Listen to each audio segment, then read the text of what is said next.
தொப்பிகள் ஒரே நாளில் கண்டுபிடிக்கப்பட்ட ஒன்றல்ல. இது காலப்போக்கில் கொஞ்சம் கொஞ்சமாக உருவானது.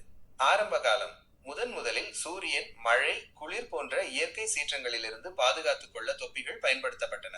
விலங்குகளின் தோல், இலைகள், பின்னப்பட்ட நார் போன்ற பொருட்களை பயன்படுத்தி மனிதர்கள் தலையை மூடினர். பழங்கால எகிப்தியர்களும் பல்வேறு வகையான தலைக்கவசங்களை பயன்படுத்தினர். பயன்பாடும் பாணியும். காலப்போக்கில் தொப்பிகள் வெறும் பாதுகாப்பாக மட்டுமின்றி சமூக அந்தஸ்து, தொழில், கலாச்சார அடையாளமாகவும் மாறின. மத்திய கால ஐரோப்பாவில் ஒவ்வொரு சமூக வகுப்பினருக்கும் தனித்துவமான தொப்பி பாணிகள் இருந்தன. மத மரபுகளும் தொப்பி பாணிகளின் வளர்ச்சியில் முக்கிய பங்கு வகித்தன. தொப்பி தயாரிக்கும் கலை வளர்ந்ததால் பலவிதமான தொப்பிகள் உருவாக்கப்பட்டன. தொப்பி வளர்ச்சியில் முக்கிய காரணிகள். பாதுகாப்பு. வெயில், மழை, குளிர் ஆகியவற்றிலிருந்து. அந்தஸ்து. சமூக நிலை அல்லது தொழில் ஆகியவற்றை குறிக்கிறது. கலாச்சாரம், மத அல்லது கலாச்சார மரபுகளை பிரதிபலிக்கிறது. நாகரிகம் மாறிவரும் போக்குகள் மற்றும் பாணிகளுடன் உருவாகிறது.